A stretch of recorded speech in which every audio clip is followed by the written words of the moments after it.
Assalamualaikum warahmatullahi wabarakatuh. Kami dari kelompok 2 akan membahas materi mengenai konsep falah dan maslahah dalam ekonomi Islam.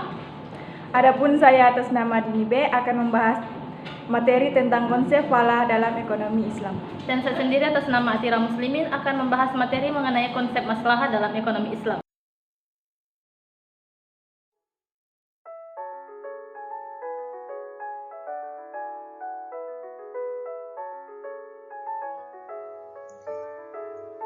Baiklah, langsung saja materi tentang konsep falah dalam ekonomi Islam. Baiklah, langsung saja. Al-falah menurut tafsir Al-Quran.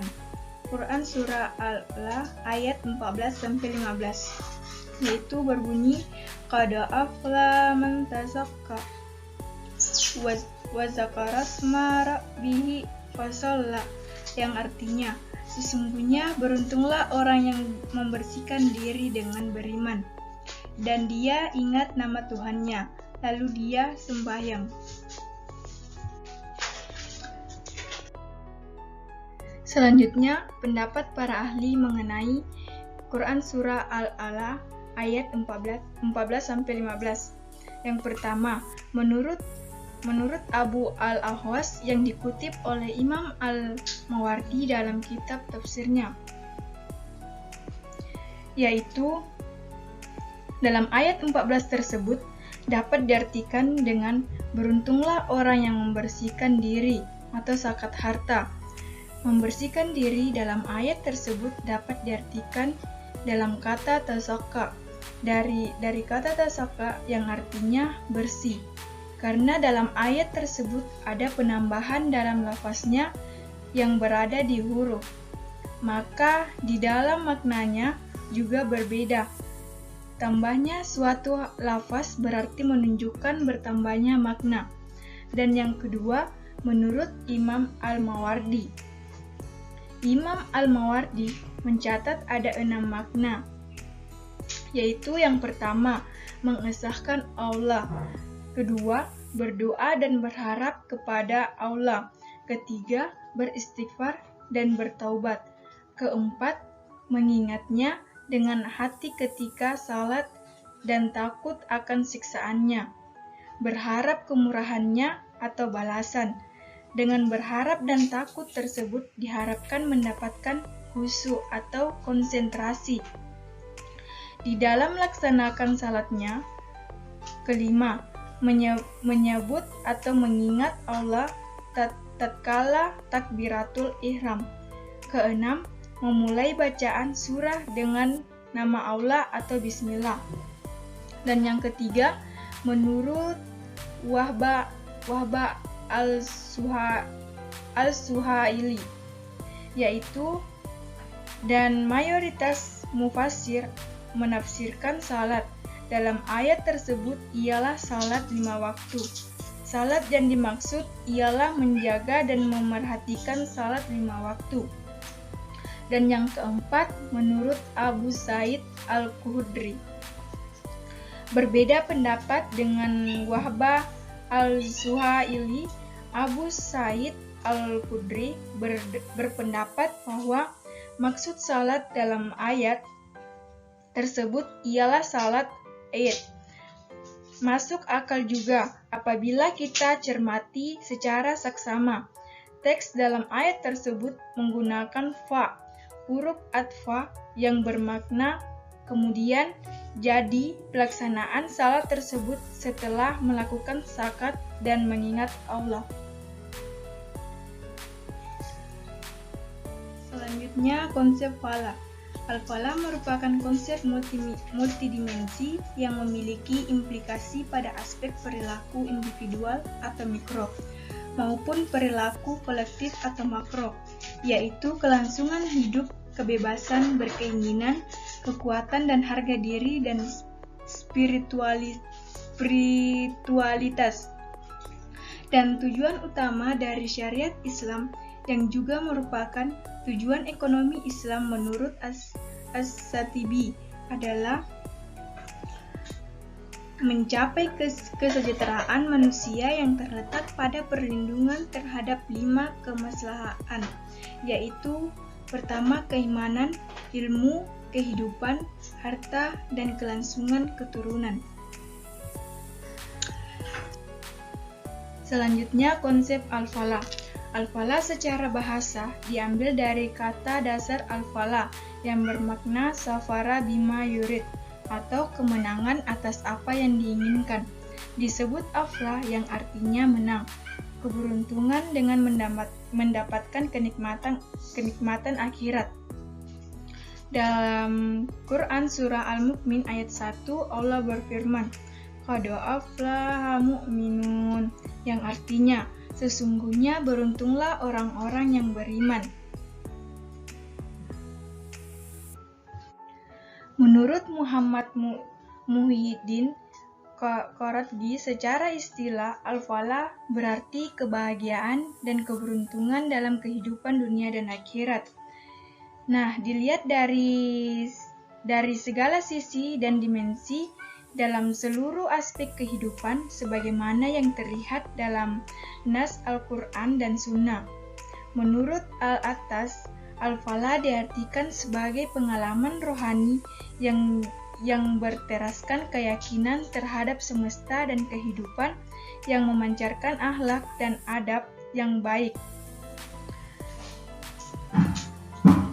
Para pakar ilmu sosial mendefinisikan kesejahteraan sosial dengan tinggi rendahnya tingkat hidup masyarakat, sekurang-kurangnya mencakup 5 bidang utama yang termasuk dalam konsep al-falah atau kesejahteraan. Selanjutnya, macam-macam al-falah dalam ekonomi Islam. Yang pertama, falah sebagai tujuan hidup, yaitu falah dalam ekonomi Islam dimaknai sebagai kebahagiaan jangka panjang dunia dan akhirat, sehingga tidak hanya memandang aspek material, namun penekanan pada aspek spiritual. Konsep falah dalam tataran mikroekonomi, manusia membutuhkan yang pertama, kebutuhan biologis seperti kesehatan fisik atau bebas dari penyakit. Kedua, faktor ekonomis, misalnya memiliki sarana kehidupan. Dan yang ketiga, faktor sosial, misalnya adanya persaudaraan dan hubungan antar personal yang humoris. Macam yang kedua yaitu maslahah sebagai tujuan antara untuk mencapai falah. Untuk mencapai falah, ekonomi Islam menawarkan konsep maslahah sebagai parameter perilaku individu atau mikro maupun kolektif atau makro.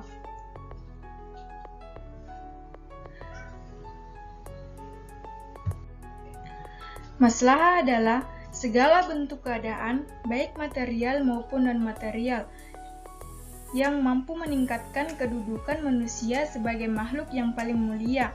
Menurut As-Satibi, maslahah dasar bagi kehidupan manusia terdiri dari 5 hal, yaitu agama, jiwa, intelektual, keluarga dan keturunan, dan material.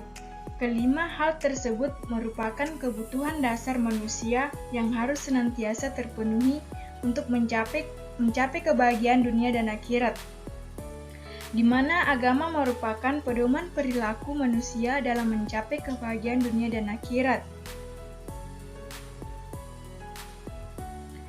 Dan manusia dianjurkan untuk memikirkan dan mengolah ciptaan Allah Subhanahu wa Ta'ala. Manusia bebas berpikir dan berkreasi dalam aktivitas ekonomi selagi tidak melanggar prinsip ekonomi yang telah digariskan Al-Quran dan Sunnah. Dan macam-macam falah yang ketiga yaitu permasalahan dalam mencapai falah. Dalam upaya mencapai falah, manusia menghadapi permasalahan yang kompleks yang berkaitan satu dengan yang lain. Sumber daya alam yang tidak terdistribusi dengan merata di berbagai negara, di mana terdapat di negara-negara yang sumber daya alam melimpah, namun di sisi lain terdapat negara-negara yang sumber daya alamnya minim. Oleh karena itu, peran ilmu ekonomi sesungguhnya adalah mengatasi kelangkaan relatif, Ini sehingga dapat tercapai fala yang diukur dengan maslahah. Sebab kelangkaan bukan terjadi dengan sendirinya, tapi disebabkan oleh perilaku manusia. Oleh karena itu, ilmu ekonomi Islam mencakup 3 aspek dasar, yaitu yang pertama, konsumsi, yaitu komoditas apa yang dibutuhkan untuk mewujudkan maslahah. Kedua, produksi, yaitu bagaimana komoditas yang dibutuhkan dihasilkan agar maslahah tercapai. Ketiga, distribusi, yaitu bagaimana sumber daya dan komoditas didistribusikan di masyarakat agar setiap individu dapat mencapai maslahah. Baik, untuk materi selanjutnya ialah konsep maslahah dalam ekonomi Islam. Maslahah menurut Quran Surah Al-Baqarah ayat 168 yang berbunyi, Bismillahirrahmanirrahim, Ya ayyuhan nasu kulu mimma fil ardi halalan thayyiba wa la tattabi'u khutuwatis syaiton innahu lakum aduwwum mubin. Yang artinya, hai sekalian manusia, makanlah yang halal lagi baik dari apa yang terdapat di bumi, dan janganlah kamu mengikuti langkah-langkah syaitan, karena sesungguhnya syaitan itu adalah musuh yang nyata bagimu. Quran Surah Al-Baqarah ayat 168. Pendapat para ahli mengenai Quran Surah Al-Baqarah ayat 168 yang pertama ialah menurut Ibnu Arafah berkata bahwa ayat ini bisa jadi berarti perintah wajib makan dan minum sampai kadar dapat menguatkan badan dan bertahan hidup. Wajib makan dan minum sesuatu yang halal, atau bisa juga berarti sunnah atau boleh. Menurut Al-Razi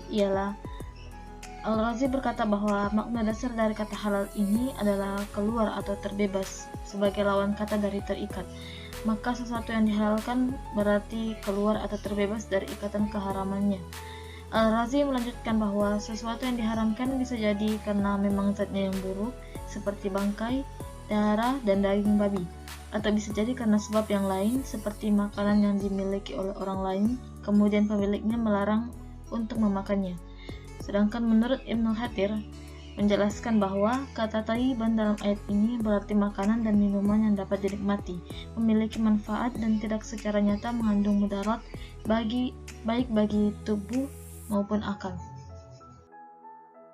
Sedangkan maslahah menurut Quran Surah Al-A'raf ayat 31 yang berbunyi, Ya bani Adam khudzu zinatakum inda kulli masjidin wa kulu washrabu wa la tusrifu innahu la yuhibbul musrifin. Yang artinya, hai anak Adam, pakailah pakaianmu yang indah di setiap memasuki masjid, makan dan minumlah, dan janganlah berlebih-lebihan. Sesungguhnya Allah tidak menyukai orang-orang yang berlebih-lebihan. Quran Surah Al-A'raf ayat 31. Adapun pendapat para ahli mengenai Quran Surah Al-A'raf ayat 31 ialah pendapat pertama dari Abu Hafs yang berkata bahwa kalimat makanlah dan minumlah dalam ayat ini adalah perintah yang mutlak. Artinya bahwa kalimat ini mencakup segala jenis makanan dan minuman, karena hukum asal semua benda adalah halal kecuali ada dalil lain yang menjelaskan tentang keharamannya. Yang kedua, menurut Al-Baidawi menjelaskan di dalam kitab tafsirnya bahwa kata israf dalam ayat ini berarti berlebihan, dengan mengharamkan segala sesuatu yang tidak diharamkan oleh Allah, berperilaku yang mengantarkan pada sesuatu yang diharamkan, atau makan dan minum secara berlebihan sehingga berakibat buruk pada dirinya. Sedangkan menurut Al-Qadi Abu Muhammad, ia berkata bahwa segala sesuatu yang dapat memperindah diri dalam melaksanakan perintah syariat, seperti menggunakan wewangian untuk menghadiri salat Jumat, menggunakan pakaian putih, menggunakan siwak, dan mengganti pakaian dengan yang lebih baik, adalah termasuk zina selama tidak dimaksudkan untuk pamer. Zina di sini adalah menggunakan pakaian yang dapat menutupi aurat secara sempurna. Baik, selanjutnya kita masuk ke konsep maslahah itu sendiri. Secara etimologis, kata maslahah adalah kata benda infinitif dari akar kata solaha. Kata kerja ini digunakan untuk menunjukkan keadaan sesuatu atau seseorang yang baik sehat, benar, adil, jujur, atau secara alternatif untuk menunjukkan keadaan yang memiliki nilai-nilai tersebut. Kata ini juga digunakan untuk sesuatu urusan atau bisnis yang kondusif terhadap kebaikan atau yang ditujukan untuk kebaikan.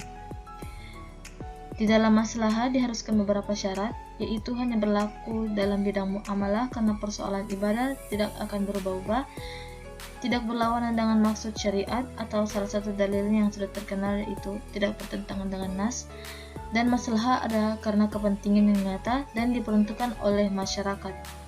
Maslahah merupakan setiap sesuatu yang menimbulkan suatu perbuatan berupa hal-hal baik, sedangkan dalam terminologi syariat terdapat beragam pendefinisian. Imam Ghazali mendefinisikan maslahah sebagai sesuatu yang bisa mendatangkan kemanfaatan dan menanggulangi kerusakan, atau bisa juga dijelaskan mengambil manfaat dan menolak kemudaratan dalam rangka merawat tujuan-tujuan syara'. Baik, selanjutnya macam-macam maslahah. Kekuatan maslahah dapat dilihat dari segi tujuan syara' dalam menetapkan hukum yang berkaitan secara langsung atau tidak langsung dengan kelima prinsip pokok bagi kehidupan manusia. Para ahli ushul sepakat untuk mengatakan bahwa maslahah dapat dibagi menjadi beberapa bagian menurut sudut pandang masing-masing. Yang pertama dari segi kekuatannya. Maslahah dari segi kekuatannya terbagi menjadi 3. Yang pertama maslahah daruriyah, yang kedua maslahah hajiyah, yang ketiga maslahah tasniyah. Maslahah daruriyah adalah kemaslahatan yang keberadaannya sangat dibutuhkan oleh kehidupan manusia. Artinya kehidupan manusia tidak punya arti apa-apa apabila satu saja dari prinsip yang 5 itu tidak ada. Selanjutnya maslahah hajiyah ialah maslahah yang tingkat kebutuhan hidup manusia kepadanya tidak berada pada tingkat daruri. Bentuk ini tidak secara langsung bagi pemenuhan kebutuhan pokok yang 5 daruriyah, tapi secara tidak langsung menuju ke arah sana seperti dalam hal memberi kemudahan dan memberi kelonggaran serta penyempurna bagi kepentingan primer pemenuhan kebutuhan hidup manusia. Sedangkan yang terakhir ialah maslahah tasniyah, ialah maslahah yang kebutuhan hidup manusia kepadanya tidak sampai tingkat daruri, juga tidak sampai tingkat hajiyat. Namun kebutuhan tersebut perlu dipenuhi dalam rangka memberi kesempurnaan dan keindahan bagi hidup manusia. Yang kedua dari segi eksistensinya. Maslahah dari segi eksistensinya juga terbagi menjadi 3, yakni maslahah mu'tabarah, maslahah mulghah, dan maslahah mursalah. Maslahah mu'tabarah adalah maslahah yang diperhitungkan oleh syar'i, di mana baik secara langsung maupun tidak langsung memberikan petunjuk adanya maslahah yang menjadi alasan dalam menetapkan hukum, seperti maslahah yang terkandung maslahah pensyariatan hukum kisah bagi pembunuhan sengaja sebagai simbol pemeliharaan jiwa manusia.